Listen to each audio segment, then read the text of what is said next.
Warriors Huddle with me, Bram, and with me, per usual, my master of all things video and sound, Maxime. How's it going? And my boy and producer, MT. What's up, Dub Nation? Boys, fired up to announce that rejoining us after way too long, and actually really the guy we need more than anyone else at this trying moment of Warriors history, the former Golden State beat writer for the Bay Area News Group who covered the rise of a dynasty, a high-profile sports author who's contributed to more media outlets than I can list here, including Fox Sports Radio, Sports Central LA, and the Sporting Tribune.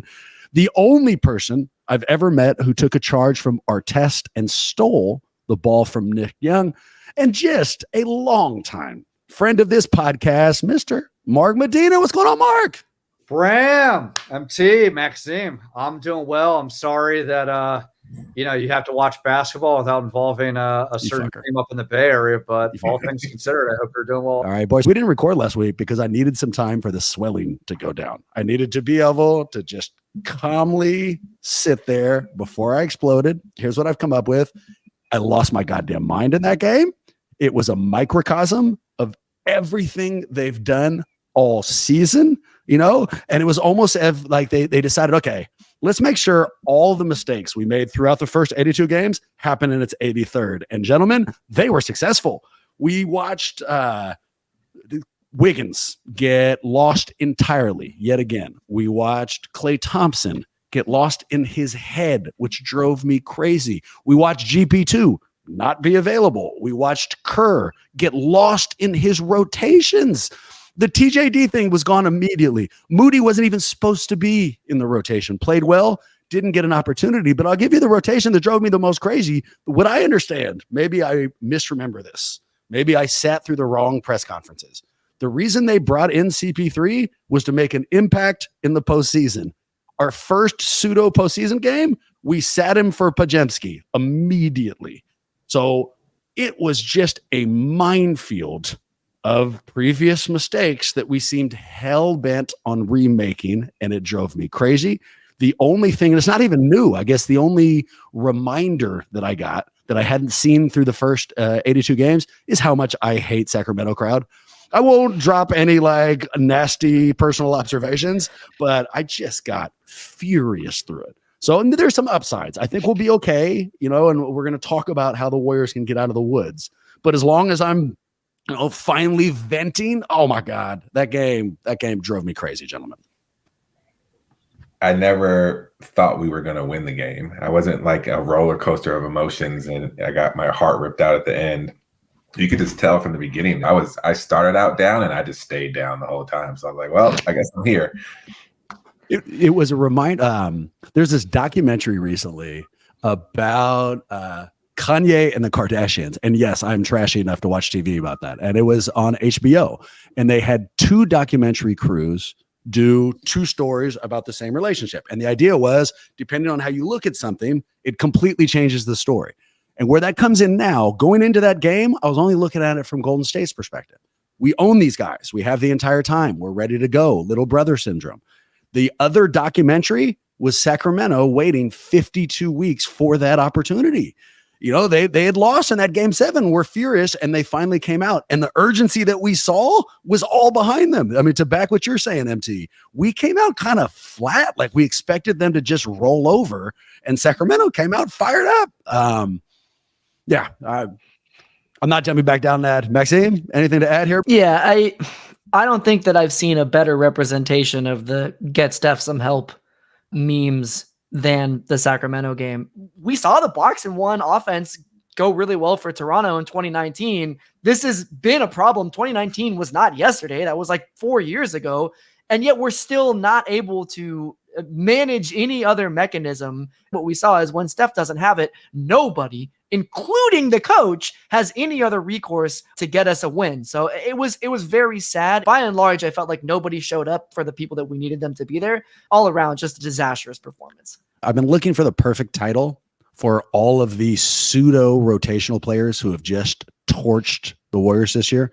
The Okogis, the PJ Washingtons, all the people we haven't heard of. I came up with one. The Keon Ellis All-Stars. There you go. I had no idea. Never. I just did not. I knew that guy existed, but did not know he could shoot the three. It turns out he can't. He only can against the Warriors. Glass half full. This spectacular fashion has taken all question away from can they actually pursue two different teams at the same time? We now know for certain either they're all the way in or they're all the way out going forward. And it's possible if they'd squeezed out this victory, making it into the first round, that message wouldn't have gotten home. So they know for sure now, and maybe we'll see that in the offseason. Well, Bram, there's a reason that I had never, ever, ever had any interest in getting into PR, because I didn't want to spin things. I didn't want to lie. I wanted to tell the truth. What else I can give you? Basically a broken glass of ridiculousness here, because there's so many pieces that the Warriors had to pick up. And when they pick up the pieces, it's just going to result in a lot of painful cuts here, because they're at the ultimate crossroads where clearly this whole utopia of an idea of keeping Steph Curry and Klay Thompson and Draymond Green, it's not without the realm of possibility, but you're not going to get the same version of that trio that you had during the dynasty years. And B, it's not sustainable from a cost standpoint. It's not about whether Joe Lacob's willing to pay that money. It's about, is he willing to absorb all the luxury taxes that come up with it that result in spending restrictions with the cap? And the answer is an NO. But then what is the alternative? I think when we're looking at Klay specifically, there's no doubt he's not going to get a max deal. He has to take a pay cut. The small upside besides Steph is that they do have a good young core. Jonathan Kuminga, Brandon Podziemski, Trish Jackson Davis, Moses Moody. But how much player development from within from those players are going to yield an X amount of wins? I think it moves forward in the right direction, but I don't think internal player development aside is going to dramatically change things in addition to Steph Curry's greatness. And so with that, there's a lot of messy things that Mike Dunleavy has to unpack, and it could be even messier than what we saw what his playing career entailed with the Warriors. Oh, you bastard. I mean, that was the darkest thing you've said so far, and you said some dark shit here. I'll squint PR and give you a glass half full. We did learn some positive things this year. We learned that Steph Curry can still be the best player on a championship team. We learned that GM Mike Dunleavy could be good at his job.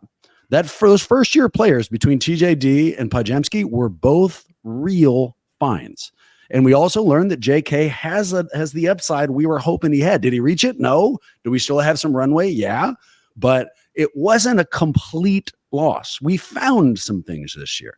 But that doesn't mean there isn't an enormous amount of work heading into the offseason, which is the perfect transition. What are the most important questions facing Golden State going into the season? And then parenthetically, what questions have to be answered for them to get back to contention? So don't worry about answers yet, gentlemen. Just the questions. What issues are out there that we should be focusing on as everyone else plays and we get ready for the next season? MT, why don't you take this one first? How much of a discount can we get Klay to accept? What's the best return we can get for a package of Wiggins and CP3? And what would it take to get Kerr to find a better rotation, like to get better with his rotations? Like ATOs and other parts of the coaching game, like Kerr is elite. Rotations and making in-game adjustments, he's below average. I'll go overarching. The questions you ask about a championship team, we have some yeses. I just asked one earlier. Can Steph be the best player on a championship team? Yes. Not a lot of people have a player where you can answer yes to that. Do the Warriors have an owner who will drop their credit card when we need him to? Again, yes. Not a lot of teams necessarily have that. But then the ones we don't have answers to, you just hit one. For Kerr and me, is there another system he can run? Because it seemingly they've figured us out. And when we need to change pace and do something else, we don't have a whole lot of other options. So is there a second, a slow down offense that he has in pocket? Because we may have to make some changes. The other one, way more overarching, they spent the whole year trying to answer it. Who is our second leading scorer? Like when we go into a game, who do we know is going to be the second leading scorer? Because if you pull out anybody in the playoffs right now who you consider to be a title contender, everyone, all on this call, we would agree who the second guy is. We would know immediately. The Warriors, we never figured that out. So we that's one of the things they got to address in the offseason. I got 3 questions. Is Joe Lacob actually ready to move on from the idea that the 2 timeline approach is possible? And frankly, is the fan base ready to accept the tough conversations that need to come with realizing that the 2 timeline approach is not a thing? Another thing, Mike Dunleavy Jr., we learned that he's a fantastic GM in the draft at evaluating young players. Is he as good at the transaction side of this thing, right? At not so much at getting new players, but acquiring talent that already exists in the league. That's a very separate skill set that a GM needs to have. And then the last thing, Bram, yes, I'm curious who the second leading scorer is. What about the third and fourth as well? If you're going to be able to draw 2 defenders, you need to be able to have options to kick the ball out. This league is no longer defined by 1 or 2 guys that can score. You need at least 3 or 4 out there. And at this point, we really only have 1. The 3 questions I have, the overarching, what you guys mentioned, Joe Lacob, how much does he still have the allegiance, not just with the timeline, but just the whole idea of keeping Steph, which he's going to keep Steph, but along with Draymond Green and Klay Thompson. I remember talking with him in the middle of the dynasty, and here is a telling quote that I looked up here that is relevant to today's discussion. He said in 2018, and I'll quote, "We'll build around that core until we decide maybe we shouldn't." And maybe that sounds very vague, but I think that captures that Joe Lacob is not going to keep the core for nostalgic reasons. But I don't think that they're going to keep that core under the guise of what the Lakers did with Kobe Bryant, where it's a farewell tour. It's not about basketball. It's just about money. He's going to do that because he feels like this gives us the best shot to win. So if he decides, let's stick with the core now, Exhibit A, second question here with Klay Thompson, what do they do with him? And it's not just a matter of do they keep him or not? What's the number? How many years in contract are the quickest way to get Steph Curry unengaged and possibly looking at trading to the Hornets is to get rid of Klay Thompson or Draymond Green. I think he said that in so many words, and I think you have to be careful. I don't think there's a reality where Steph Curry is on the Warriors and happy if Klay Thompson and Draymond Green are not there retiring with him. I mean, he has earned, and I think this team is smart enough to know that anything they do comes with Steph's blessing first. Go talk to him, have that conversation I just tried to have with you, MT. Yeah. I hope they have with him. You know, and he ever green lights. Do you think he would ever green light a Klay Thompson trade? If maybe 10 seconds down that tunnel after that Sacramento play-in loss, right now, no. Fast forward, maybe 2 months into next season. If there's ever a moment, a dawning comprehension of my contention years are gone now. If Steph looks around and LeBron is going after another title, and Steph starts seeing his relevance around the league go down a little bit, I think the only way Steph greenlights it is if Klay and or Draymond personally go to him outside of it and say, you can give him the green light. And so the big question is, what's the contract, right? But let's lay some groundwork. Before I ask you how much you'd pay him and how many years, start here.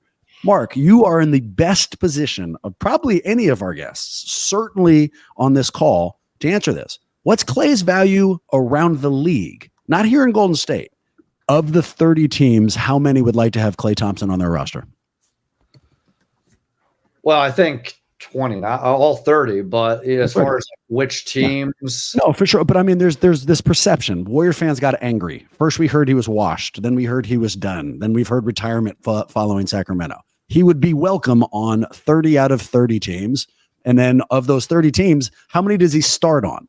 Let's just reduce 30 by 16 because those are playoff teams, right? Sure. Okay. I would probably say maybe 2/3 of those 16 teams. I mean, conceptually, he'd be welcomed around the league, really is the overarching point I'm trying to make. Yeah, he'd be welcomed. Which then leads to, well, how valuable is he to the Warriors? Where does he fit here? All right. So, boys, name players who are the most important to Golden State to get a title going forward. How far do you go before you hit Klay Thompson? All right. I mean, I'll start Steph Curry. All right. Another name. Can you guys give me another player who is more important to the Warriors going forward than Klay Thompson? Draymond Green. Sure. Jonathan Kuminga? Yep. Okay, we're already 3 in. Am I crazy to say Trace Jackson Davis going forward? I would also add Pods in there too. Okay, that's 5. Wiggins, I don't know, because he disappeared, but he's a lot younger, I mean, the case can be made. He disappeared and we didn't win. So when he appeared, we won. So exactly right. And of the people who might be making their comeback, who I can follow a comeback faster to, might be Wiggins, but so we're already up. If we include Wiggins, that's 6, which means Klay is the 7th person in line here. Just something to keep in mind. 2 of those people, one we've already named for sure, Draymond, I think is getting 24. Wiggins is right there. I think he's getting 23. So Klay is valued. Klay is not super high on he's going to win the championship with us list. How much would you offer him? Yeah, I put 20-25 for a reason, just for room to negotiate. Also see how you'd go as high as 25 play out. But I would go as high as 25, and after that, then it's going to be like, hey, sorry, we love you, Klay. If you really feel that strongly about it, see what offers you can get elsewhere. But if you want to come back to us to see what you have, and we're still doing different work with assembling the roster, we'll entertain that discussion. But they would have to assemble the roster as if Klay's gone. And then if he does decide to come back, just see where it is. But yeah, I would stop at 25. Mark, now that the Warriors are out, is it okay to adopt another team, ride along with them, watch throughout, and, pseudo enjoy. And then if so, who should we adopt? I think the only way that you can watch right now is to hate watch. Obviously with Chris Paul with the Warriors, you can't do that anymore, but you can still hate watch LeBron. So root for the Lakers to lose in the first round. You can hate watch James Harden for the Clippers to lose early on. I think I'm going to buy a team. I think I'm going to, put some money on them just so I can watch. Tell me if it's a good call. New York. It feels like it'd be a very large underdog story. It's on the other side of the conference, so there's no immediate FUs and there's no rivalry between them. And if I do that, I get an opportunity to root against Boston fan, who I hate, and Philly fan, who I've generally speaking hated. And for some reason, I've always liked New York crowd. I just like Madison Square Garden. And actually, to really underline that point, I don't know if you guys saw this, but the Knicks won their first game. They won that game against a team that did not feature Trae Young. And despite that, after the first game, this is the chant that rang through Madison Square Garden.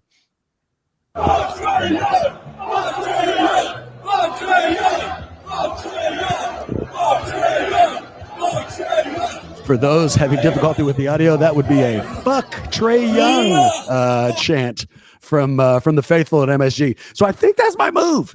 I think I may put money on the Knicks. They're not going to win it, but just because it'd be kind of fun to watch them go through. Mark, make it a financial thing. If you had to bet something significant to you, right, something big, who would you bet on? Who wins it this year, in your opinion? Yeah, Boston looked pretty good. I'm going to have to give it to the Denver Nuggets. Much to your delight, that means the Nuggets are eliminating the Lakers in the first round of the playoffs.